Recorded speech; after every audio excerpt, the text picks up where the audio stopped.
So, hello and good morning, everyone. I'm Prashant Trivedi, and today I'm back with the final uh, part of the chapter Molecular Basis of Inheritance. पिछले lecture में हमने translation तक पढ़ लिया था. हमने DNA में से प्रोटीन कैसे बनता है ये सारी जानकारी प्राप्त कर ली थी. तो अब इस सेशन में हम बाकी के आगे के जो टॉपिक्स है उसको ख़त्म करेंगे और जो एक्सरसाइज है उनके क्वेश्चंस को सॉल्व करेंगे. So let me get to that topic. I hope you guys have gone through the previous lecture. Genetic code के बारे में, ट्रांसलेशन के बारे में, टीआरएनए के बारे में, ये जो पूरी प्रोसेस हमने समझी थी, क्योंकि it is an important process और it's an important topic. Questions भी बनते हैं और आप कंसेप्ट के लिए भी बहुत इम्पॉर्टेंट है. Right. So now we come to the next new topic that we have, and that is regulation of gene expression. So regulation of gene expression, it's है तो ये समझने की बात है कि जब भी हम कहते हैं कि भाई जीन एक्सप्रेस होते हैं, gene has like DNA has genes, genes are made of a nucleotide sequence. अब DNA to RNA to protein का कन्वर्जन होता है. तो ये जो डीएनए से जो प्रोटीन बनते हैं और डीएनए इस प्रकार से वो जीन एक्सप्रेस होता है एज मेंडेलियन कैरेक्टरिस्टिक्स. तो ये भी सोचने वाली बात है कि हमारे सेल में हर वक्त सभी प्रोटीन्स एक्सप्रेस नहीं होते. कई बार कई प्रोटीन्स एक्सप्रेस होते हैं, कई नहीं होते, कई रिप्रेस्ड होते हैं. कई प्रोटीन का सिंथेसिस किसी सिचुएशन में इंड्यूस किया जाता है. तो ऐसी सारी चीज़ों को बोला जाता है regulation. Regulation of gene expression is a very important thing. किस वक्त कौन सा जीन एक्टिवेट करना, कौन सा प्रोटीन बनाना, उसको कंट्रोल करना is a very crucial thing. Regulation काफ़ी सारे लेवल्स पे होता है. यूकैरियोट्स की मैं बात करता हूँ तो उसमें ट्रांसक्रिप्शन के लेवल पे, यानी कि जो प्राइमरी ट्रांसक्रिप्ट जो एचएनआरआई बनेगा उसके लेवल पे, प्रोसेसिंग के लेवल पे स्प्लाइसिंग का रेगुलेशन होता है. अगर मैं बात करूँ, एक अच्छा एक उदाहरण ये रहेगा कि जो बीटा थैलेसीमिया है, आपने नाम सुना होगा बीटा थैलेसीमिया, जो ब्लड डिसऑर्डर है, उसमें जो बीटा चेन जब बनती है, जब ट्रांसक्रिप्शन होने के बाद जब जो पोस्ट ट्रांसक्रिप्शनल मैनिपुलेशन शुरू होता है उसका, तो उस वक्त वो बीटा चेन में जब स्प्लाइसिंग होता है तो आप जानते हो इंट्रॉन्स को निकाला जाता है, एक्सॉन्स को जोड़ते हैं. लेकिन उसमें ऐसा म्यूटेशन हो जाता है कि जो एक इंट्रॉन होता है जिसको निकालना होता है वो इंट्रॉन निकलता नहीं है. और एक जो एक्सॉन है उसमें ऐसा म्यूटेशन हो गया कि वो एक्सॉन थोड़ा उसका हिस्सा कट गया है. इसलिए जो स्प्लाइसिंग है ना वो इम्प्रॉपर स्प्लाइसिंग है, और उस स्प्लाइसिंग अगर गलत स्प्लाइसिंग है तो इसके कारण थैलेसीमिया जो है वो एक्सप्रेस हो जाता है. मतलब ऐसे गलत प्रकार का प्रोटीन बनता है, गलत प्रकार की चेन बनती है और थैलेसीमिया मैनिफेस्ट होता है. तो प्रोसेसिंग के लेवल पे भी रेगुलेशन इज वेरी इंपॉर्टेंट. फिर अगर आपका एमआरएनए बन गया, एचएनआरएनए से एमआरएनए बन गया, तो उसका transport from nucleus to the cytoplasm, again a very important thing. And finally final step is the translational level. Protein बना रहे हो तो तब भी आप रेगुलेट कर सकते हो, राइट. अब हर कोई जीन एक पर्टिकुलर फंक्शन रखता है, और क्योंकि हर जीन एक प्रोटीन कोड करता है और उस प्रोटीन का कोई ना कोई फंक्शन रहता है, राइट. तो वो ये समझने वाली बात है कि फॉर एग्जांपल अगर मैं बात करूं, ई कोलाई में जो एंजाइम बीटा गैलेक्टोसिडेज है, वो उसका सिंथेसिस होता है बिकॉज उसका फंक्शन है तो catalyse hydrolysis of disaccharides, lactose into galactose and glucose, right. लेकिन अगर बैक्टीरिया को आपने लैक्टोज ही नहीं दिया तो उसको कोई वो एंजाइम की जरूरत ही नहीं पड़ेगी, राइट. उसे वो एंजाइम की जरूरत नहीं पड़ेगी. तो वो एंजाइम को, मतलब उसको एंजाइम नहीं जरूरत, तो वो जो आप कह सकते हो ना कि जो जीन है उसको एक्सप्रेस करने नहीं देगा, क्योंकि आपको पता है कि एंजाइम चाहिए नहीं, तो क्यों खोटा एनर्जी वेस्ट करके उस जीन का ट्रांसलेशन कराए. इसका मतलब ये हुआ कि जो मेटाबॉलिक, फिजियोलॉजिकल और एनवायरमेंटल कंडीशंस है वो रेगुलेट करती है एक्सप्रेशन ऑफ जीन. मतलब कि क्या ज़रूरत है उस जीन की. एनवायरमेंटल फैक्टर्स ऐसे हैं कि इंड्यूस या रिप्रेस करेंगे, या फिर वैसे कोई मेटाबॉलिक फैक्टर है कि अगर कोई लैक्टोज आ गया तो बीटा गैलेक्टोसिडेज की जरूरत है, तो उसके जीन को एक्सप्रेस किया जाता है। लेकिन अगर लैक्टोज नहीं है और ग्लूकोज ही डायरेक्ट डाइट में मिला है बैक्टीरिया को, तो फिर उसको जरूरत नहीं है बीटा गैलेक्टोसिडेज का जो जीन है उसको एक्सप्रेस करने की, right. The development and differentiation of embryo into adult is also a result of coordinated regulation of expression of several set of genes, right? Embryo से जो अडल्ट डेवलपमेंट होता है, जो डिफरेंशिएशन होता है, उसमें भी काफी सारे जीन्स का रोल होता है। Okay, so next what we have is understanding की जो जनरल रेगुलेशन है प्रोकैरियोट्स में, तो वो कैसे करा जाता है, कैसे होता है, right. So here we have कि जैसे मैंने बात की थी कि प्रोमोटर रीजन होता है, ट्रांसक्रिप्शन यूनिट की बात करते हैं तो उसमें प्रोमोटर होता है, एक टर्मिनेटर होता है, बीच में स्ट्रक्चरल जीन होता है। लेकिन इन सब के अलावा भी एक रेगुलेटर जीन्स भी होते हैं जो या तो पॉजिटिवली या तो नेगेटिवली उस जीन को एक्टिवेट या सप्रेस करते हैं। And the accessibility of promoter to the RNA polymerase is regulated by interaction of protein with sequences termed as operators। मतलब कि क्या आरएनए पॉलीमरेज उस प्रोमोटर के साथ बाइंड करके ट्रांसक्रिप्शन कर पाएगा कि नहीं, उसको रेगुलेशन करता है, उनका रेगुलेशन करते हैं कुछ प्रोटीन्स जो खुद बाइंड होते हैं ऑपरेटर जीन सीक्वेंसेस के साथ, जिनको कहा जाता है ऑपरेटर्स, राइट। और ऑपरेटर मोस्टली प्रोमोटर के आसपास होता है, और इसलिए इस पूरी अरेंजमेंट को हम बोलते हैं ओपरॉन। और एक बहुत ही सिंपल और इंपॉर्टेंट ऑपरॉन हम पढ़ेंगे यहाँ पे, that is the lac operon. Lac stands for lactose, right. Lac operon के बारे में हमें जानकारी दी थी Francois Jacob and Jacques Monod ने, कि ये एक ट्रांसक्रिप्शनली रेगुलेटेड सिस्टम है। क्या है ये? एक ट्रांसक्रिप्शनली रेगुलेटेड सिस्टम। काफी सारे ऑपरॉन्स मिलते हैं प्रोकैरियोट्स में, lac operon, TRP, tryptophan operon, TRA operon, histidine operon, valine operon. अब लैक ऑपरॉन में होता क्या है, राइट। तो लैक ऑपरॉन में एक होता है आई जीन, मतलब रेगुलेटर जीन। 3 स्ट्रक्चरल जीन होते हैं, ZYA। Z codes for beta galactosidase enzyme, I codes for repressor of the lac operon, Y codes for permease जो सेल की परमिएबिलिटी बढ़ाता है, and A codes for trans acetylase। और इन तीनों enzyme का importance है for the metabolism of lactose. कहने का अर्थ ये है कि अगर लैक्टोज डाइट में है बैक्टीरिया की और उसको एनर्जी चाहिए लैक्टोज में से, तो उसको इन तीनों एंजाइम को एक्सप्रेस कराना पड़ेगा जो नॉर्मली रिप्रेस्ड रहती है। यहाँ आप देख सकते हैं आई जीन है, उसने एक रिप्रेसर एमआरएनए बनाया जिससे एक रिप्रेसर प्रोटीन बना। वो रिप्रेसर प्रोटीन जाके ऑपरेटर जीन पे चिपक गया। अब जब आरएनए पॉलीमरेज यहाँ पे आएगा तो वो आगे नहीं बढ़ पाएगा, क्योंकि ये जो प्रोटीन है, ये जो प्रोटीन है रिप्रेसर प्रोटीन, वो उसे आगे बढ़ने नहीं देगा, तो फिर आगे का ट्रांसलेशन नहीं होगा। लेकिन इन केस इंड्यूसर है, इंड्यूसर क्या होता है? तो ऐसे जो जीन होते हैं जो नॉर्मली रिप्रेस्ड होते हैं, यानी कि उसका नॉर्मली कोई एक्सप्रेशन नहीं होता, वो स्पेशल कंडीशन में एक्सप्रेस करते हैं। तो स्पेशल कंडीशन में उसको इनको एक्सप्रेस कराने के लिए इंड्यूसर चाहिए। तो इंड्यूसर क्या होता है? इस केस में इंड्यूसर इज योर लैक्टोज, और ये लैक्टोज जाके बाइंड करेगा आपके रिप्रेसर प्रोटीन के साथ और उसको इनएक्टिवेट कर देगा, राइट। तो अगर ये इनएक्टिव हो गया तो ये जाके बाइंड नहीं करेगा ओ के साथ।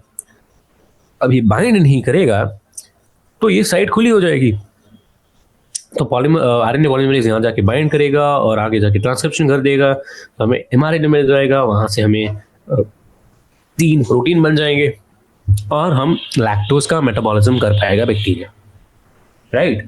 तो ये जो है, ये जो पूरी प्रोसेस हुई, इस प्रोसेस को बोला जाता है ओपरॉन कंट्रोल। और ये एक एग्जांपल है कि इंड्यूसिबल ऑपरॉन का, इंड्यूसिबल जीन्स का, राइट। मैंने जो आपको समझाया यही इसमें लिखा हुआ है। बाय द वे, लैक, ये तो हमने देखा कि पॉजिटिव रेगुलेशन था, एक इंड्यूसिंग रेगुलेशन था, लेकिन regulation of lac operon by repressor is referred as negative regulation, and lac operon is under both positive and negative regulation. ये याद रखने वाली बात है। चलिए अब आते हैं हम human genome project. Human genome project क्या है? ये एक बेहद ही विशाल प्रोजेक्ट है, बेहद ही विशाल। और ये प्रोजेक्ट करना क्या चाहता है? तो ह्यूमन जीनोम प्रोजेक्ट का मूलभूत आशय ये है कि जो ह्यूमन सेल के अंदर जितना भी डीएनए कंटेंट है, जितना भी लंबा 3 to 10⁹ बेस पेयर्स, 2 मीटर जितना डीएनए कंटेंट है, उसका सीक्वेंस किया जाए। मतलब उसकी न्यूक्लियोटाइड सीक्वेंस को हम पहचाने, कहाँ पे, कौन से क्रोमोसोम पे, कौन से आर्म पे कौन सा जीन लोकेटेड है, उस जीन का एक्सप्रेशन कैसा है, किस प्रकार से है, वो कौन से प्रोटीन के लिए कोड करता है, उसका फंक्शन क्या है, इन सब के बारे में जानकारी हमें इस ह्यूमन जीनोम प्रोजेक्ट से मिलती है। तो फिर हमने ये ह्यूमन जीनोम प्रोजेक्ट करना क्यों है भाई, राइट? करने की जरूरत क्यों पड़ी? तो पहले हम बात करते हैं कि ह्यूमन जीनोम प्रोजेक्ट में खर्चा कितना होगा, क्योंकि बहुत बड़ा प्रोजेक्ट है। आपको पता है कि डीएनए कंटेंट हमारे शरीर में कितना बड़ा अमाउंट में है। तो ह्यूमन जीनोम प्रोजेक्ट एक मेगा प्रोजेक्ट है। उसमें हमें बताया कि ह्यूमन जीनोम में 3 to 10⁹ बेस पेयर्स है। और जब हम सीक्वेंसिंग करेंगे, सीक्वेंसिंग मतलब कि हम कोशिश करते हैं कि एक पीस ऑफ डीएनए का न्यूक्लियोटाइड सीक्वेंस हमें निकालना है, उसके ऊपर के जीन्स के बारे में हमें जानकारी चाहिए, तो उसको बोलते हैं सीक्वेंसिंग। तो कॉस्ट ऑफ सीक्वेंसिंग इज $3 पर बेस पेयर, $3 पर बेस पेयर। तो लगभग 9 बिलियन US$ का खर्चा आएगा इसमें। और फिर ये इंफॉर्मेशन को हमको स्टोर करना पड़ेगा। तो कहाँ स्टोर करेंगे? तो किताबों में हम लिखेंगे। तो आप अगर मान लेते हैं कि अगर हम किताब के हर पन्ने पर 1000 अक्षर लिखते हैं और हर किताब में 1000 पन्ने हैं, तो लगभग 3300 बुक्स हमें रिक्वायर्ड होगी to store the information of DNA sequence on a single human cell.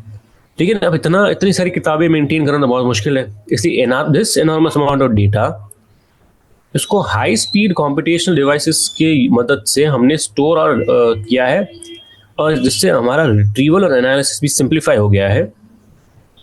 तो और इस ह्यूमन जीनोम प्रोजेक्ट के कारण जो हमने एक नया फील्ड ऑफ रिसर्च डेवलप हुआ, जिसे बोला जाता है बायो इन्फॉर्मेटिक्स। बायो इन्फॉर्मेटिक्स क्या है? तो ये द फील्ड और area biology which is concerned with the storage, retrieval and analysis of biological data, उसको बोला जाता है बायो इन्फॉर्मेटिक्स। अब हमने ये एचजीपी किया क्यों? तो जो ह्यूमन जीनोम प्रोजेक्ट के जितने भी गोल है, तो वो क्या है कि हमारे जो ह्यूमन डीएनए है उसमें जो भी 20,000 से 25,000 जीन है, उन्हें हमें आइडेंटिफाई करना है। जो 3 बिलियन केमिकल बेस पेयर है, उनकी सीक्वेंस हमें जाननी है। इस इंफॉर्मेशन को हम स्टोर करेंगे, इस इंफॉर्मेशन को यूज करके हम डेटा एनालिसिस को इम्प्रूव कर सकते हैं। इस इंफॉर्मेशन को हम दूसरी इंडस्ट्रीज में यूटिलाइज कर सकते हैं।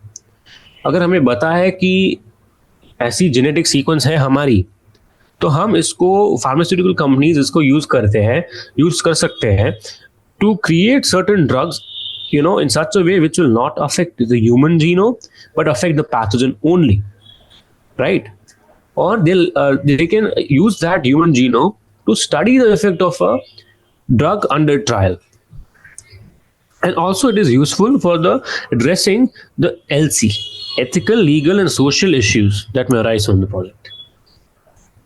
तो ये ह्यूमन जीनोम प्रोजेक्ट, सीधी बात है कि बड़ा प्रोजेक्ट है तो ज्यादा वक्त लगा होगा, लगभग 13 साल लग गए। मेन हिस्सा इसमें यूएस का था, US department of energy and national institute of health. Wellcome Trust of United kingdom भी शुरुआत के सालों में इसके साथ था। दूसरे जापान, फ्रांस, जर्मनी और चाइना जैसी कंट्रीज भी इसमें हिस्सा ले रही थी।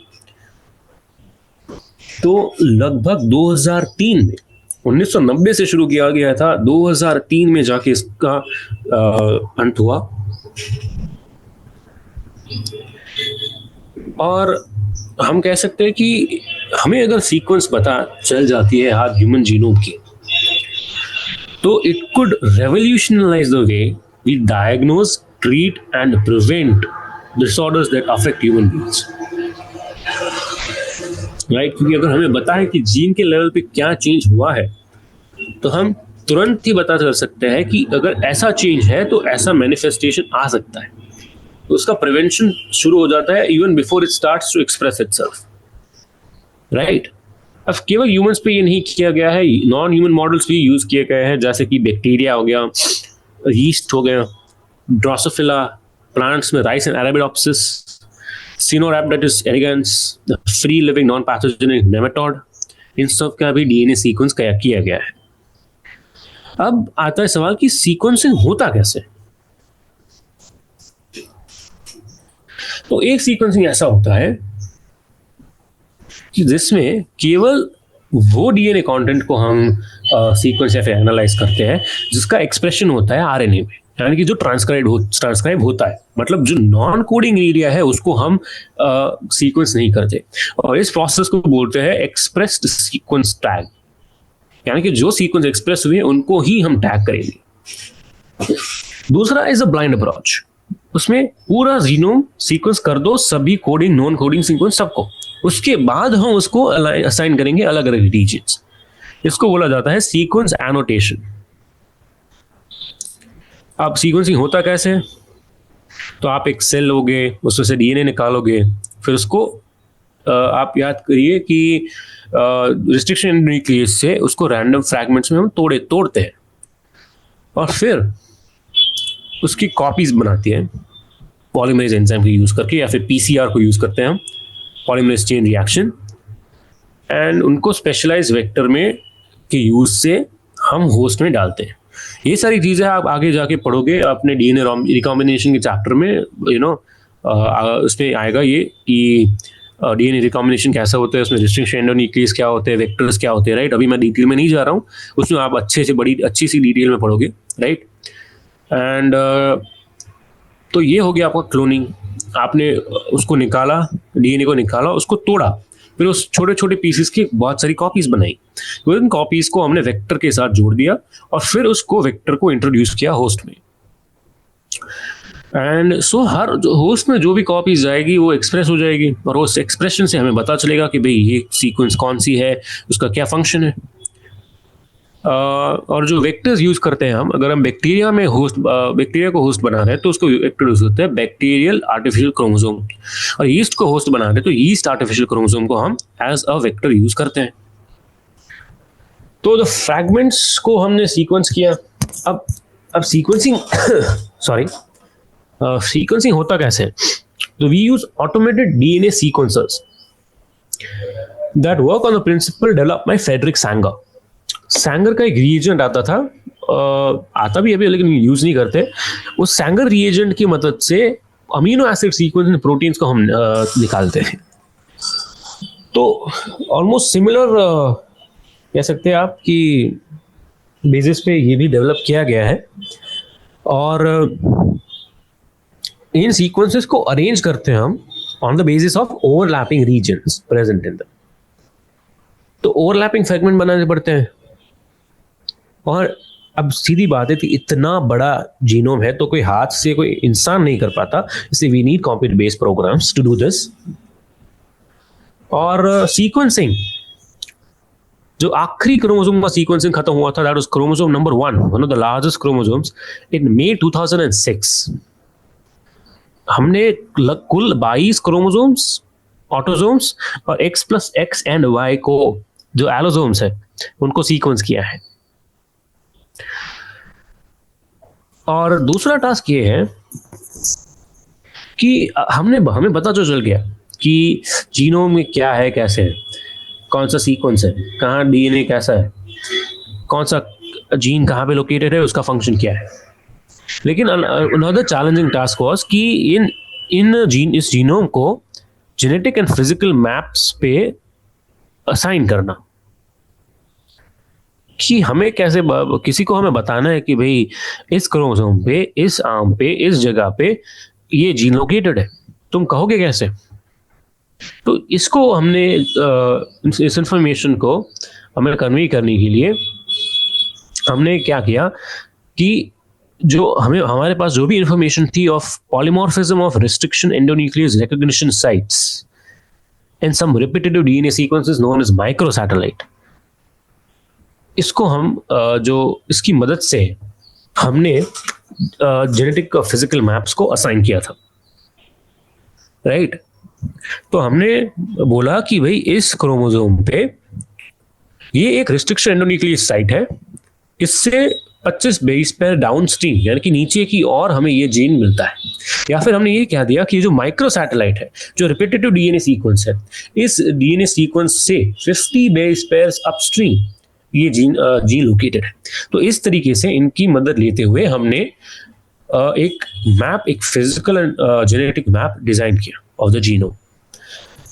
तो इस ह्यूमन जीनोम का स्टडी हुआ, हमारे गोल्स थे, हमने इसको सीक्वेंस किया. तो हमें जानने को क्या मिला? ह्यूमन जीनोम में लगभग 3164.7 मिलियन यानी कि 3 बिलियन बेस पेयर्स है, और एवरेज जीन में 3000 बेस होते हैं.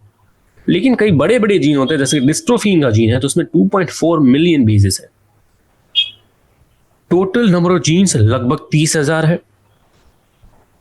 And almost all nucleotide bases are exactly the same in all people, यानी कि 99.9% बेस का सीक्वेंस तो सेम ही होता है सभी में.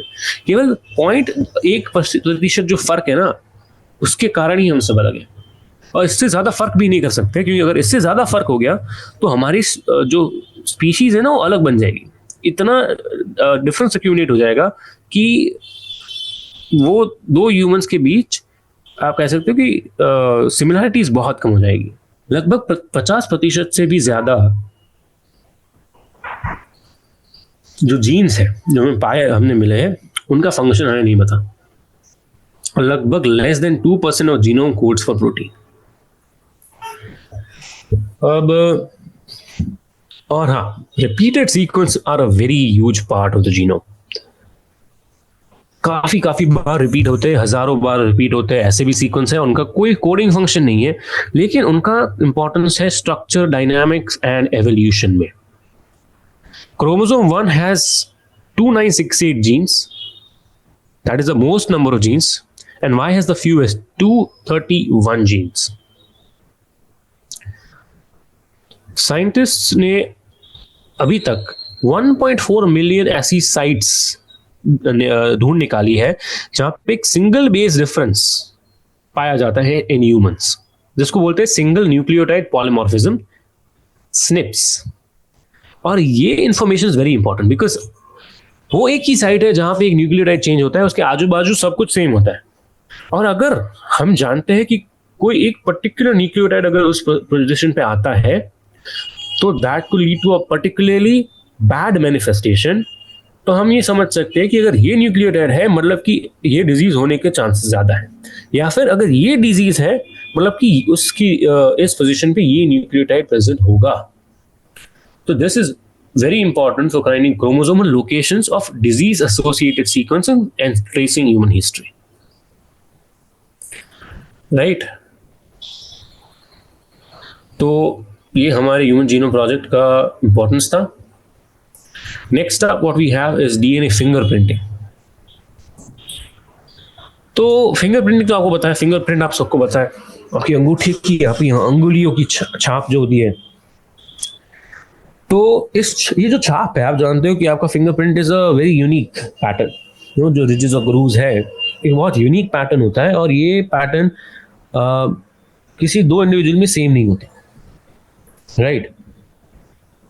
तो उसी तरीके से हम इस जो कंसेप्ट है उसको एक्सटेंड करते हैं डीएनए तक, जीनोम तक, जेनेटिक मटेरियल तक. कि जो डीएनए भी है वो भी अलग अलग होता है हर दूसरे इंडिविजुअल का। और इस डीएनए फिंगरप्रिंटिंग को हम यूज करते हैं क्योंकि क्या है कि जो आपकी थंब या फिर जो थंब इम्प्रेशन है उसको ऑल्टर किया जा सकता है, लेकिन जो आपका जो डीएनए कंटेंट है, आपका सेल के अंदर का जो जीनोम है, उसको ऑल्टर नहीं किया जा सकता, राइट। और ये उसमें जो डिफरेंस होता है ना, जो कैरेक्टरिस्टिक कंटेंट होता है आपका जीनोम और दूसरे किसी और का जीनोम, उसमें जो डिफरेंस होता है वो हमेशा बना रहता है। इसी के कारण हर इंडिविजुअल यूनिक है। तो इसी की मदद लेते हुए हम डीएनए फिंगरप्रिंटिंग का आविष्कार किया है। अब डीएनए फिंगरप्रिंटिंग में हम जानते हैं कि 99.9% तो सब कुछ सेम ही है। तो क्या हम उस पूरे डीएनए को सीक्वेंस नहीं करेंगे ना, बाकी तो it's a very daunting, very long, time consuming, energy consuming task. तो हम क्या करते हैं, तो हम डीएनए फिंगरप्रिंटिंग का इस्तेमाल करते हैं जिसमें difference in only some specific regions, that is the repetitive DNA is focused on. इसमें क्या होता है कि छोटा सा stretch of DNA is repeated many times, so it is called repetitive DNA.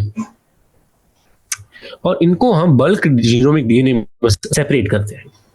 कैसे? Using centrifugation, density gradient centrifugation. और जो जब हम इसको सेंट्रीफ्यूज करते हैं तो एक बल्क डीएनए होता है जो एक मेजर पीक बनाता है, और बाकी छोटी छोटी पीक्स आती है जिसको बोलता है सैटेलाइट डीएनए। और अब इन सैटेलाइट डीएनए को हम बोलते हैं micro satellite, mini satellite, depending on कि उसका बेस कॉम्पोजिशन क्या है, यानी कि उसमें एडेनाइन थाइमाइन ज्यादा है या फिर गुआनिन साइटोसिन ज्यादा है, उसकी लेंथ क्या है और कितने रिपीटेटिव यूनिट्स है इसमें, राइट। इसी प्रकार से उसको माइक्रो सैटेलाइट, मिनी सैटेलाइट बोला जाता है। अब ये सीक्वेंस जनरली कोड नहीं करते, right, they are not coding, the repetitive they are not coding, but they form a very large portion of the human genome. और इसमें हाई डिग्री ऑफ पॉलीमॉर्फिज्म मिलता है, मतलब कि उसमें इस सीक्वेंस में हाई डिग्री ऑफ वेरिएशन मिलता है from one individual to another. और ये जो है डीएनए हर टिश्यू में से, कोई भी टिश्यू में से ले लो, ब्लड में से, हेयर में से, स्किन, बोन, सलाइवा, स्पर्म, इन सब में से ये जो पॉलीमॉर्फिज्म है एक इंडिविजुअल का सेम डिग्री का होता है। मतलब कि एक इंडिविजुअल में कहीं कोई भी सेल ले लो, सेम आपको जेनेटिक कंटेंट मिलेगा, सेम रिपीटेटिव डीएनए सीक्वेंस मिलेगा। और क्योंकि पॉलीमॉर्फिज्म मतलब पूरा जेनेटिक कंटेंट है, वो इनहेरिट तो होता ही है, कॉपी तो बनती है, पेरेंट्स टू चिल्ड्रन जाता है। तो जस्ट इसी का इस्तेमाल करते हुए हम डीएनए फिंगरप्रिंटिंग को यूज करते हैं एज पैटर्निटी टेस्ट्स। अब हम बेसिकली समझते हैं कि पॉलीमॉर्फिज्म क्या है, क्योंकि पूरा जो जेनेटिक डीएनए फिंगरप्रिंटिंग है उसका बेसिस ही है polymorphism. Polymorphism is a variation at a genetic level that arises due to mutations. अगर वो म्यूटेशन जर्म सेल में आता है और उसके अगर जर्म सेल की ability to fertilize and form a zygote is not affected, तो ये म्यूटेशन नेक्स्ट जनरेशन में जाता है। और allelic sequence variation has been traditionally described as a DNA polymorphism if more than one allele at a locus occurs in a human population with a frequency greater than 0.01. कहने का अर्थ क्या है कि you know about alleles, ठीक है। Gene होता है, gene में दो वेरिएशन होते हैं। जीन किसके लिए है? हाइट के लिए जीन होता है, लेकिन हाइट लॉन्ग है या फिर शॉर्ट है, ये तो एक वेरिएशन हुआ, ये अलीलिक वेरिएशन बोलते हैं इसको। उसमें जो शॉर्ट हाइट और लॉन्ग हाइट के लिए जीन जो है जेनेटिक कंटेंट अलग अलग होता है। और ये जो अलग अलग जेनेटिक कंटेंट है, ये जो अलग अलग अलील्स है, वो डिटरमाइन करते हैं कि एक्सप्रेशन कैसा होगा। और मान लेते हैं कि कोई भी एक कैरेक्टरिस्टिक के लिए एक पर्टिकुलर प्रकार का वेरिएशन नया आया है इन द पॉपुलेशन, तो उसको हम अलील का दर्जा कब देते हैं? तब देते हैं कि जब वो अलील ह्यूमन पॉपुलेशन में 0.01 की फ्रीक्वेंसी से ज्यादा हो, यानी कि हर 100 बंदे पर एक बंदा अगर ऐसा है, एक से ज्यादा लोग ऐसे हैं जिनमें ये वेरिएशन देखने को मिल रहा है, 2, 3, 5, 10, 15, तो हम कह सकते हैं कि भाई ये एक अलील है। अगर 100 पे भी एक नहीं है, 300 पे जाके एक जन में ऐसा वेरिएशन मिला, तो उसको हम अलील नहीं बोलेंगे, उसको केवल एक म्यूटेशन ही बोला जाएगा, राइट। और ऐसे म्यूटेशन, ऐसे variation non coding DNA sequence में ज्यादा होते हैं। क्यों? क्योंकि नॉन कोडिंग डीएनए सीक्वेंस में वेरिएशन होने के बावजूद कोई फंक्शन में या फिर उसके एक्सप्रेशन में कोई फर्क नहीं पड़ता, क्योंकि ये तो फंक्शन ही इनएक्टिव है, ये तो नॉन कोडिंग है, और इसलिए इसमें वेरिएशन जल्दी अक्यूमुलेट भी होते हैं और पास ऑन भी होते हैं, राइट। और ये वेरिएशन सिंगल न्यूक्लियोटाइड चेंज से लेकर वेरी लार्ज स्केल के चेंजेस तक पाए जाते हैं, और ये एवोल्यूशन में और स्पीशिएशन में बहुत इंपॉर्टेंट बड़ा रोल अदा करते हैं। अब डीएनए फिंगरप्रिंटिंग का आविष्कार किसने किया? एलेक्स जेफरीज ने। उसने satellite DNA as a probe use किया। अब प्रोब क्या होता है? तो प्रोब एक ऑलिगोन्यूक्लियोटाइड सीक्वेंस है, मतलब एक छोटा डीएनए सीक्वेंस, राइट, जो आर्टिफिशियली बनाया जाता है और इंट्रोड्यूस किया जाता है किसी भी सेल में या फिर किसी भी डीएनए प्रिपरेशन में। और यूजुअली प्रोब रेडियो एक्टिव होता है या फिर फ्लोरोसेंट होता है, मतलब या तो उसमें कोई ऐसा रेडियो एक्टिव हम एलिमेंट डाल देंगे जिससे हम उसको पहचान पाए यूजिंग एक्सरे, या फिर उसमें फ्लोरोसेंट मटेरियल डाल देंगे, राइट। तो जिससे उसका जब हम एनालिसिस करेंगे फ्लेम फोटोमेट्री से, तो हमें वो फ्लोरोसेंस दिखे। अब ये जो हमने satellite DNA as a probe use किया था, उसमें very high degree of polymorphism है, और इसको बोला जाता है variable number of tandem repeats. तो और जो टेक्निक का जो प्रोसेस है हमने उसमें यूज किया था Southern blot hybridization, Southern blotting बोलते हैं इसको। क्या होता है इस प्रोसेस में कि हम पहले जो जिस डीएनए को हमें स्टडी करना है उसको हम आइसोलेट करेंगे, सेल में से निकालेंगे, उसको तोड़ेंगे, उसका डाइजेशन करेंगे यूजिंग रिस्ट्रिक्शन एंडोन्यूक्लियस, जिससे छोटे छोटे फ्रैगमेंट्स बन जाते हैं। इन फ्रैगमेंट्स को हम अलग करते हैं यूजिंग इलेक्ट्रोफोरेसिस। आप इस प्रोसेस को बहुत डिटेल में पढ़ोगे आगे जाके, जो आपका बायोटेक्नोलॉजी का आएगा सेक्शन, तो अभी ज़्यादा लोड मत लेना, इसको सब ट्राई करो समझने की। फिर इनको ट्रांसफर किया जाता है to synthetic membrane such as nitrocellulose और nylon using a process called blotting. Blotting का यूज करके हम वो नाइट्रोसेल्यूलोज मेम्ब्रेन को उसके ऊपर रखते हैं और उसको ट्रांसफर कर देते हैं। फिर जो प्रोब है, उस प्रोब को हम यहाँ पे इंट्रोड्यूस करते हैं। ये जो हमने नाइट्रोसेल्यूलोज मेम्ब्रेन पे इसको सेपरेटेड इलेक्ट्रोफोरेस्ड डीएनए फ्रैगमेंट्स ऑब्टेन किए हैं, उसके ऊपर हम उसको प्रोब को डालते हैं, और वो प्रोब के जो डीएनए सीक्वेंस होती है वो एक पर्टिकुलर सीक्वेंस के सामने ऑब्वियसली कॉम्प्लीमेंट्री होगी, और जिसके साथ कॉम्प्लीमेंट्री होगी उसके साथ जाके वो बॉन्ड बन जाएगी, बाइंड कर लेगी, राइट। और इसी के साथ हमें पता चल जाएगा कि कौन सी सीक्वेंस के हम स्टडी कर रहे हैं, कौन सा वो सीक्वेंस इसमें प्रेजेंट है कि नहीं है। अब जो VNTR है, very low number of tandem repeats, it is a part of the mini satellite, right. और जो VNTR की साइज है वो लगभग 0.1 to 20 किलो बेस जितनी होती है,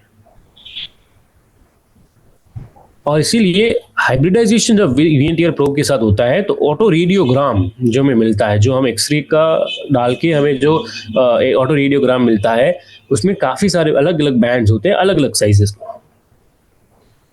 और ये बैंड ही है characteristic pattern of DNA of a particular individual. यही है उसकी डीएनए फिंगरप्रिंट। वो हर दो व्यक्ति की अलग होती है accept in case of monozygotic twins. और अब हम क्या करते हैं कि अब तो हमें केवल एक ही सेल का डीएनए कंटेंट चाहिए, एक ही सेल का काफी है, हमें बहुत सारा डीएनए कंटेंट भी नहीं चाहिए। क्यों? क्योंकि हमारे पास पीसीआर है, पॉलीमरेज चेन रिएक्शन। पीसीआर की मदद से आप एक ही सेल के डीएनए कंटेंट को एक बहुत सारी बार एम्पलीफाई करके बहुत सारा डीएनए बना सकते हैं, और इस डीएनए को फिर एनालाइज कर सकते हैं। तो आप देखिए, यहाँ पे एक मस्त एग्जाम्पल दिया है, बहुत आसान चीज है। तो आप समझ सकते हो कि हमारे पास ना एक चोरी होगी, क्राइम सस्पेक्ट है, धूम मचा ले धूम। तो किसी ने म्यूजियम में से चोरी कर लिया डायमंड, और हमें वहां पे ना उस चोर के खून के निशान मिले। तो उस खून में से हमने डीएनए कंटेंट को एक सेपरेट किया और इस तरीके से हमें एनालाइज किया। अब हमारे पास दो सस्पेक्ट हैं, ए और बी। ये अभिषेक बच्चन है, ये ऋतिक रोशन है। तो हमने दोनों के जो जेनेटिक कंटेंट है, जीन है, डीएनए, उसका वापस फिंगरप्रिंटिंग करवाया। तो आप देख सकते हो, तो आप कंपेयर करो, यहाँ पे जो बैंड है, एक लाल बैंड दिख रहा है इस लेवल पे, अभिषेक बच्चन के पास नहीं है, ऋतिक रोशन के पास है। यहाँ पे आप देखो, यहाँ पे एक लाल बैंड, यहाँ पे लाल बैंड है, इसके पास एक ब्लू बैंड है, तो यहाँ पे ब्लू बैंड नहीं है। तो आप देख सकते हो कि ये सीक्वेंस और ये सीक्वेंस सेम है। तो हमें ये क्या पता चले इससे कि B is actually the criminal, Hrithik Roshan ने ही चोरी की थी।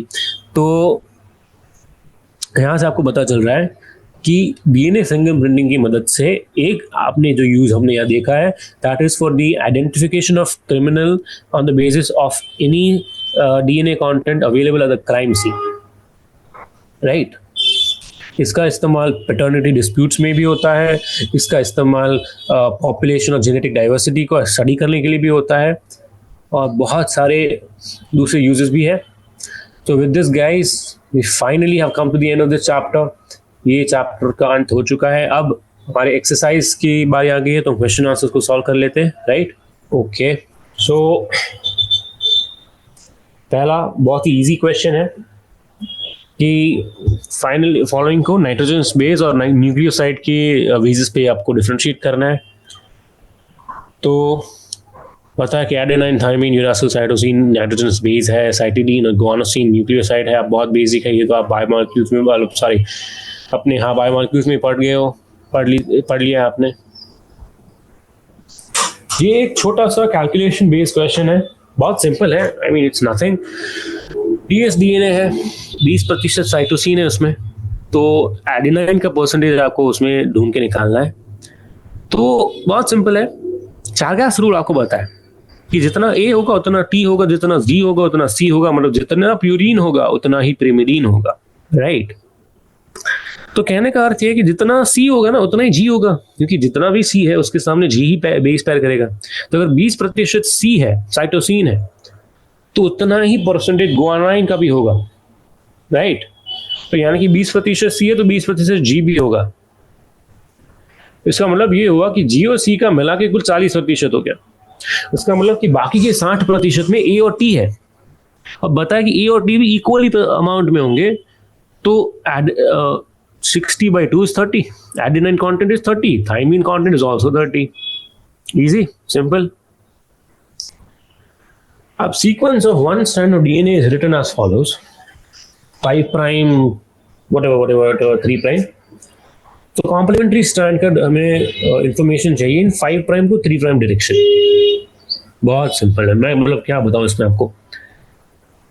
पहले इसको ना, ये 5 प्राइम टू 3 प्राइम आपकी सीक्वेंस है, उसको कॉम्प्लीमेंट्री 3 प्राइम टू 5 प्राइम लिख दो। ए के सामने टी, टी के सामने ए, जी के सामने सी, सी के सामने जी, इस तरीके से।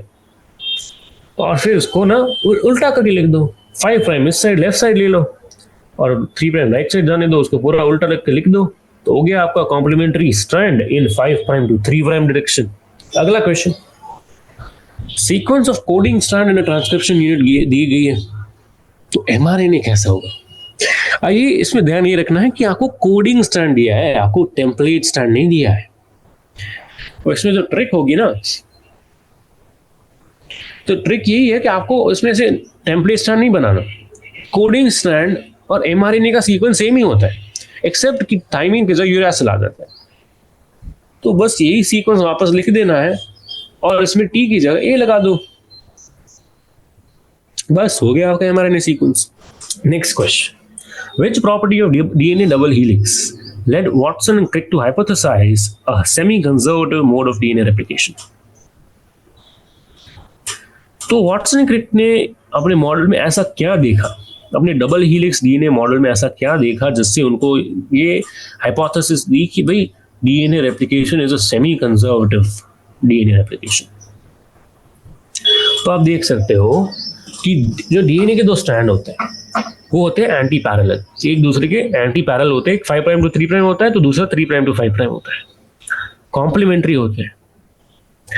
और इससे उनको लगा कि जो पूरा ऑर्गेनाइजेशन है वो इस प्रकार का है कि उसमें semi conservative mode of DNA replication is a very obvious and easy process. और इसीलिए उन्होंने एक हाइपोथेसिस दी कि DNA replication would be semi conservative, क्योंकि वो डीएनए मॉलिक्यूल अपने बीच में से स्प्लिट करेगा और दो अलग अलग स्टैंड मिलेंगे जिसके ऊपर कॉम्प्लीमेंट्री स्ट्रैंड का सिंथेसिस हो जाएगा। Thus, each DNA molecule will have one parental strand and a newly synthesized daughter strand. और क्योंकि नए क्रोमोसोम में एक पैरेंटल स्ट्रैंड है इसलिए इसको बोला जाता है semi conservative DNA replication, right. Next is कितने कितने प्रकार के न्यूक्लिक एसिड पॉलीमरेज है। एंजाइम हमने जो पढ़ी, depending on the template and the nucleic acid synthesized, कितने न्यूक्लिक एसिड पॉलीमरेज है। तो एक तो डीएनए पॉलीमरेज होगा रेप्लिकेशन के लिए, एक आरएनए पॉलीमरेज होगा ट्रांसक्रिप्शन के लिए। तो ये तो हमें पता है कि डीएनए डिपेंडेंट डीएनए पॉलीमरेज होता है रेप्लिकेशन के लिए, एक डीएनए डिपेंडेंट आरएनए पॉलीमरेज होता है ट्रांसक्रिप्शन के लिए। लेकिन अगर आपको याद हो तो मैंने बोला था रिवर्स ट्रांसक्रिप्शन, जो भी वायरस में आरएनए जेनेटिक कंटेंट है उसका सी डीएनए बनता है, कॉम्प्लीमेंट्री डीएनए। तो अगर आरएनए टेम्पलेट है और बन रहा है डीएनए तो उसको क्या बोलेंगे, आरएनए डिपेंडेंट डीएनए पॉलीमरेज। अच्छा, जो भी वायरस है अगर उसको अपनी कॉपी बनानी है तो बहुत कम ऐसे वायरस है जो अपनी आरएनए की दूसरी कॉपी बनाते हैं फॉर प्रोपगेशन रेप्लिकेशन। तो वो यूज करते हैं आरएनए डिपेंडेंट आरएनए पॉलीमरेज। तो ये 4 अलग अलग प्रकार के पॉलीमरेज है on the basis of template and nucleic acid synthesized. तो अगेन ये तो हमने पढ़ा है, बहुत थियोरेटिकल क्वेश्चन है कि हर्शी और चेज ने डीएनए और प्रोटीन को कैसे डिफरेंशिएट किया while proving the DNA is a genetic content. तो हमने जैसे बात की थी कि उन्होंने क्या किया कि उन्होंने जो अलग अलग रेडियो एक्टिव मटीरियल इंट्रोड्यूस किया था, एक इसमें रेडियो एक्टिव सल्फर, दूसरे में रेडियो एक्टिव फास्फोरस। अब बताया कि डीएनए में phosphorus content very high, protein में sulphur content would be high. तो from this what they did was, एक एक्सपेरिमेंट में उन्होंने रेडियो एक्टिव डीएनए का इस्तेमाल किया, दूसरे में रेडियो एक्टिव प्रोटीन का इस्तेमाल किया। और इस तरीके से हमने उन्होंने दिखाया कि भाई रेडियो एक्टिविटी कहाँ मिल रही है सेंट्रीफ्यूगेशन के बाद, अगर वो सुपरनेटेड में मिल रही है या फिर वो नीचे के बेस में सीरम में मिल रही है, राइट। अगर सुपरनेटेंट में है तो उसका मतलब प्रोटीन कोड लाइट था, इन्फेक्टेड बैक्टीरिया सेटल हो गए नीचे। तो अगर सुपरनेटेंट में रेडियो एक्टिविटी दिखी तो उसका मतलब ये हुआ कि प्रोटीन तो अंदर गया नहीं, क्योंकि सुपरनेटेंट में प्रोटीन होगा। और इन केस 2 जब बैक्टीरिया सेल में रेडियो एक्टिविटी थी, इसका मतलब ये हुआ कि जो डीएनए था जो रेडियो एक्टिव था, जिसमें फास्फोरस रेडियो एक्टिव डाला था 32P, ये बैक्टीरिया के अंदर गया है, मतलब कि डीएनए ही जेनेटिक मटेरियल है। चलिए next question, important question, differentiate between repetitive and satellite DNA. तो क्या फर्क है? तो रिपीटेटिव डीएनए में small segments repeated several times, जबकि satellite DNA is repetitive DNA only but highly repetitive DNA. Various long sequence of DNA is being repeated. Repetitive DNA में जो repeating unit होता है वो काफी मतलब जो पूरा सेक्शन है रिपीटेटिव डीएनए का बहुत बड़ा सेक्शन होता है, काफी सारे बेस पेयर होते हैं, जबकि satellite DNA shorter in length होता है, लगभग 100 बेस पेयर्स के आसपास होता है। और इसको सेग्रीगेट करने के लिए बल्क डीएनए में से डेंसिटी ग्रेडियंट सेंट्रीफ्यूगेशन किया जाता है और ये अपीयर होता है as light bands, appears as light bands. और इसको भी बल्क डीएनए से डेंसिटी ग्रेडियंट सेंट्रीफ्यूगेशन से हम सेपरेट करते हैं, and this appears as dark bands and small peaks. ये याद रखना है आपको कि sorry that appears as light bands repetitive DNA, जिसमें बहुत लंबी लेंथ है और इसमें छोटे छोटे सेगमेंट्स रिपीट होते हैं। Satellite DNA very repetitive but overall length is short, and it is segregated as small peaks and dark bands. Next is mRNA और tRNA का डिफरेंस. तो mRNA और tRNA का डिफरेंस क्या है? mRNA में mRNA is the template for transcription, right? It is a linear molecule, template for transcription, और सिर्फ राइबोसोम के साथ अटैच होता है. जबकि tRNA में एक अडेप्टर मॉलिक्यूल है जो अमीनो एसिड को कैरी करके लेके आता है, राइट? वो अमीनो एसिड को पकड़ के लाएगा और सिंथेसिस कराएगा पॉलीपेप्टाइड की. उसका शेप लीनियर नहीं है, वो तो क्लॉवर शेप्ड है. उसमें तो बेस पेयरिंग भी कई बार देखने को मिलती है. हमारे पास 5 आर्म्स देखने को मिलते हैं टीआरएनए में, और एक एंड पे ये राइबोसोम के साथ अटैच होता है और दूसरा एंड इसके अमीनो एसिड के साथ अटैच होता है, right? Next is the difference of template strand and coding strand. तो टेम्पलेट स्ट्रैंड क्या है? Template strand is that strand of DNA जिसके ऊपर एमआरएनए सिंथेसिस होती है, जिसके ऊपर ट्रांसक्रिप्शन होता है. और कोडिंग स्ट्रैंड का कोई ट्रांसक्रिप्शन नहीं होता, लेकिन coding strand has a DNA sequence that is identical to the mRNA except that mRNA में यूरासिल होगा.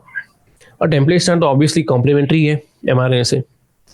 और टेम्पलेट स्ट्रैंड रन करता है 3 प्राइम टू 5 प्राइम, जबकि coding strand is 5 prime to 3 prime.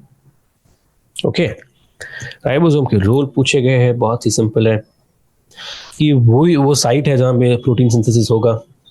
तो उसके 2 सब यूनिट है, और राइबोसोम में ही 2 अमीनो एसिड पास आते हैं. उसमें हाई एनर्जी होती है, हाई एक्टिवेटेड अमीनो एसिड होते हैं, तो उनके बीच पेप्टाइड बॉन्ड फॉर्मेशन होगा.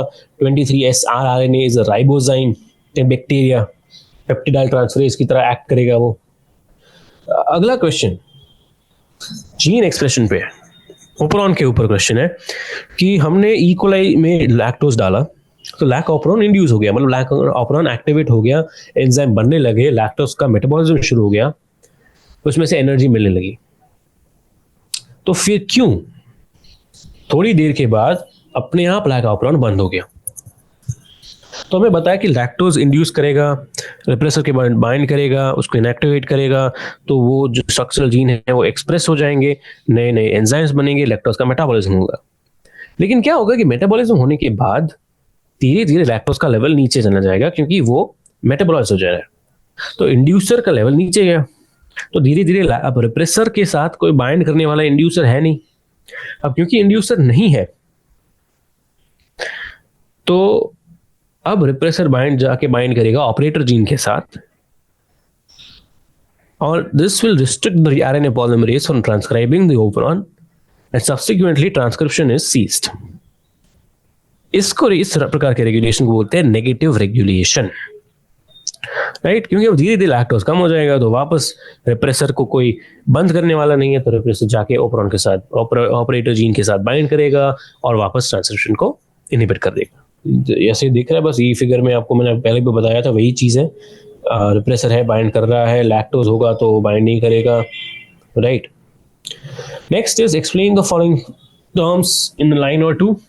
प्रमोटर्स क्या होता है? Promoter is sequence of DNA which aids in transcription process, serves as binding sites for RNA polymerase, बताया ट्रांसक्रिप्शन यूनिट का पार्ट है. टीआरएनए क्या होता है?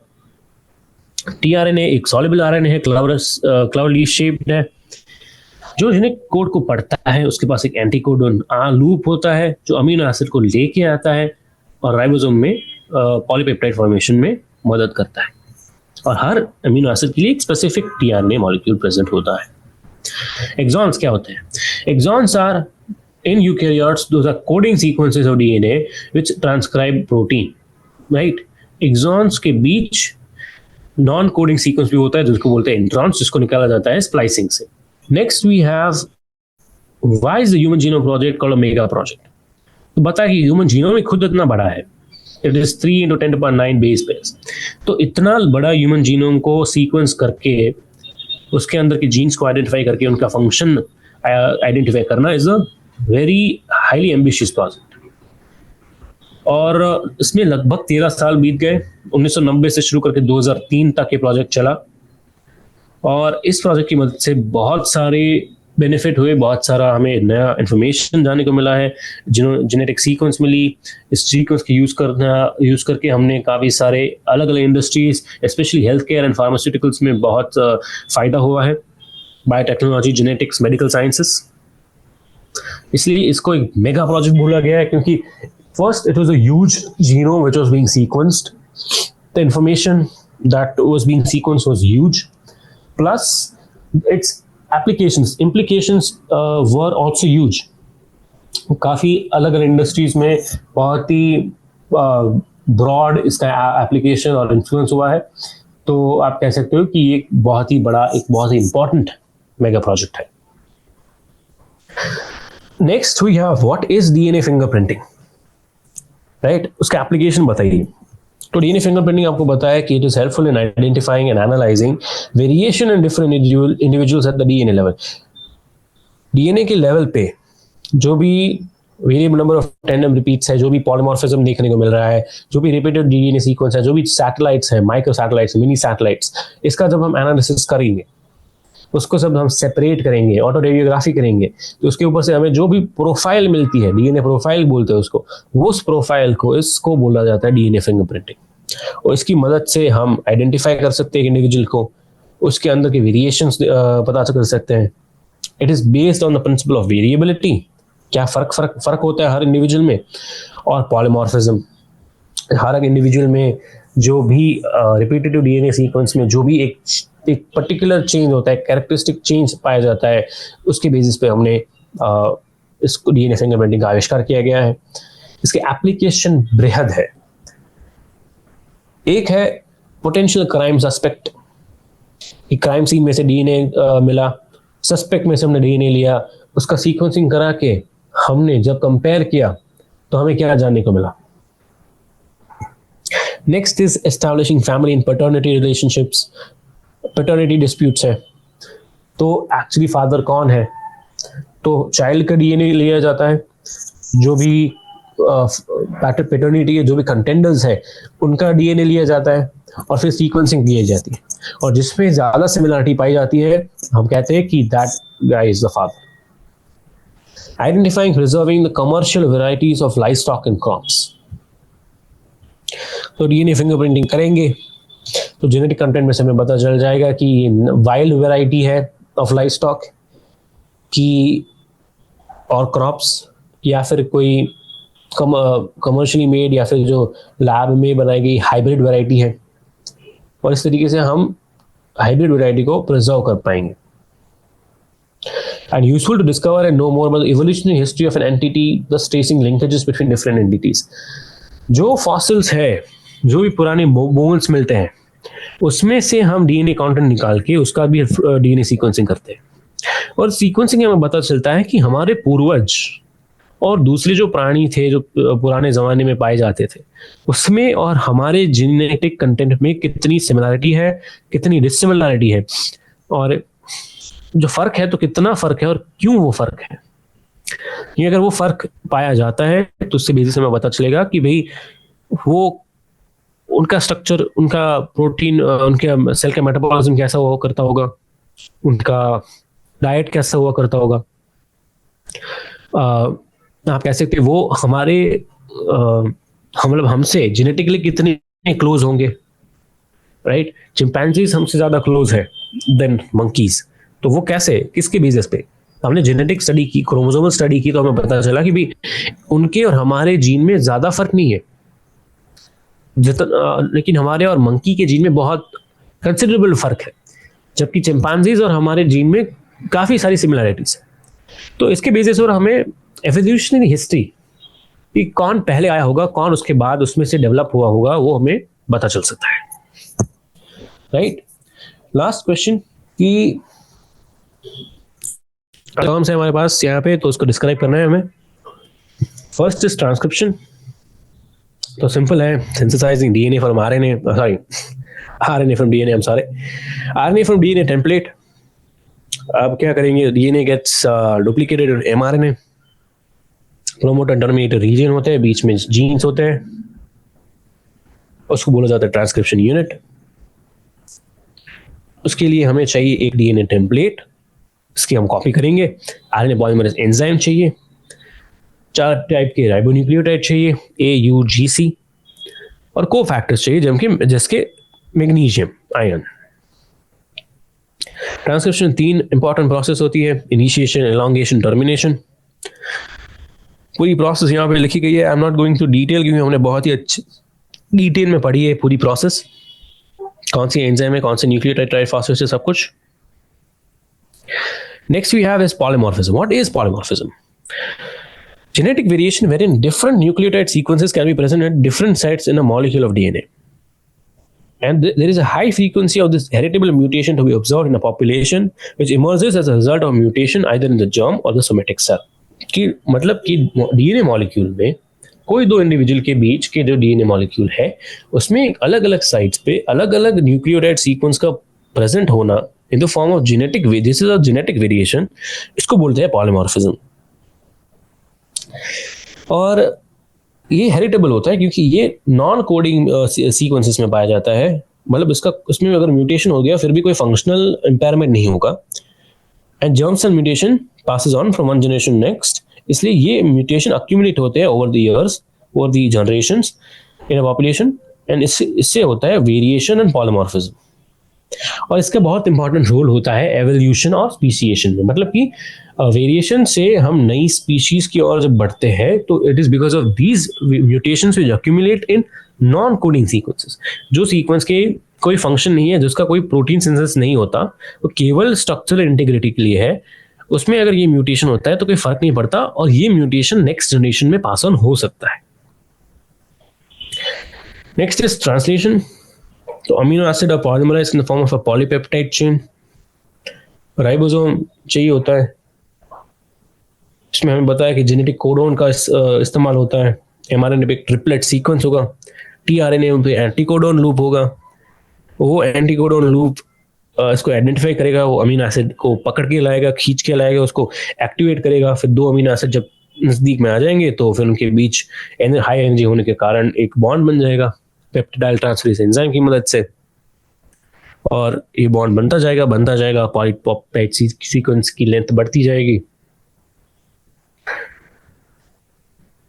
और इलोंगेशन होने के बाद जब अंत पे आएंगे तो अंत पे 3 स्टॉप कोडोन आ सकते हैं, UAA, UAG एंड UGA, और इनके सामने बाइंड होगा रिलीजिंग फैक्टर जो इस पहले पॉलीपेप्टाइड चेन को रिलीज कर देगा, और ये रिलीज्ड पॉलीपेप्टाइड चेन फिर सेल में फ्री हो जाएगी, फ्लोट करने लगेगी, और वापस से वो mRNA भी अलग हो जाएगा और राइबोसोम फ्री हो जाएगा। आखिरी क्वेश्चन, बायोइन्फॉर्मेटिक्स क्या है? It is the application of statistical and computational methodologies to the molecular biology stream. हमने देखा कि जब भी हमने सीक्वेंसिंग की तो इतना बड़ा जीनोम है कि हम मैन्युअली उसको सीक्वेंस नहीं कर सकते, वो सारी इंफॉर्मेशन को लिख के स्टोर नहीं कर सकते, इसलिए we needed high performing computers. और इसके कारण एक नई टेक्नोलॉजी का एडवेंट हो गया जिसको बोला जाता है bioinformatics, which uses computational methodologies, यानी कि वो कंप्यूटर का इस्तेमाल करके इतनी सारी जेनेटिक इंफॉर्मेशन जो है, बायोलॉजिकल इंफॉर्मेशन है, उसको स्टोर करता है, उसका एनालिसिस करता है, और जब भी हमें जिसकी भी जरूरत पड़ेगी उसको रिट्रीव करवाता है। और इसका मेन एडवेंट हुआ था ह्यूमन जीनोम प्रोजेक्ट के दौरान, कि इस प्रोजेक्ट के दौरान हमें लगा कि नहीं, हमारे पास इतना अमाउंट ऑफ डेटा है और उसको मैन्युअली प्रोसेस करना, स्टोर करना इज इम्पॉसिबल। तो उसके लिए डेटाबेस बनाने पड़े, और कंप्यूटेशनल मेथोडोलॉजीज का हमने यूज किया। काफी सारे नए टूल्स आए जिसने इस प्रोसेस को एफिशिएंट बनाया और हमारे लिए इजी बनाया इस डेटा को एक्सेस करने के लिए। Also, bioinformatics brought in new algorithm and statistical techniques to figure out the dynamics between data, to predict the structure of protein and their functionalities, and to group protein sequences into the associated families. यानी कि इसने नए algorithms से बनाए और ऐसी statistical techniques दी, ऐसी नई टेक्निक्स का डेवलपमेंट हुआ जिससे हमने जो डेटा था वो केवल ऐसे एक आप कह सकते हो ना कि स्थूल डेटा नहीं था, हमने उस डेटा को कनेक्ट किया, एनालाइज किया, वो एल्गोरिदम ने उस डेटा के उस डेटा को अंदरों अंदर कोरिलेट किया, उससे हमने प्रोटीन सीक्वेंसेस को आइडेंटिफाई कर पाए हम, और उस प्रोटीन को हमने अलग अलग फैमिलीज में क्लासिफाई करना भी सीखा. So that is what bioinformatics was all about. And here with this we come to the end of this chapter. हमने पूरा चैप्टर भी डिस्कस कर लिया है, एक्सरसाइज भी हमारी डिस्कस हो चुकी है, and that's it then. Thank you very much.